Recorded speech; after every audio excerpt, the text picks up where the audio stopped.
পায়েস তো আপনারা অনেকভাবে খেয়েছেন, কিন্তু এইভাবে একবার বানিয়ে দেখুন, আশা করি আপনাদের খুব ভালো লাগবে। আর এর বেস্ট পার্ট হলো বাড়িতে থাকা কিছু উপকরণ দিয়েই আপনারা চটজলদি এটা বানিয়ে নিতে পারবেন। চলুন রেসিপিটা শুরু করা যাক। তো এখানে আমি 250 গ্রামের মতো সাবু নিয়েছি, আর সেটাকে জল দিয়ে 10 মিনিটের মতো ভিজিয়ে রাখবো। এই রেসিপিটা আপনারা একাদশীর দিনেও করতে পারেন ছোট বাচ্চাদের জন্য। আর এখানে একটি বাটির মধ্যে সাবুগুলোকে জল ঝরিয়ে নিয়ে সামান্য পরিমাণ নুন অ্যাড করে দিয়ে সেটাকে মিক্সার গ্রাইন্ডারে দিয়ে ভালো করে পেস্ট করে নেব। আর এখানে আমি আমুল দুধ ইউজ করেছি, চাইলে তোমরা যে কোনো দুধ ইউজ করতে পারো। আর আমরা আগে যে সাবুর পেস্ট করেছিলাম সেগুলো হাতে অল্প একটু তেল বা ঘি নিয়ে এইভাবে গোল করে নিতে হবে।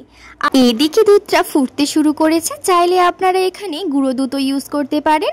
আমার হাতের কাছে ছিল না, তাই আমি এমনি দুধ ইউজ করেছি। আর দুধটা যখন ঘন হয়ে যাবে তখন একে একে কাঁচের বলগুলো দিয়ে দিতে হবে, মানে সাবুর বলগুলো দিয়ে দিতে হবে।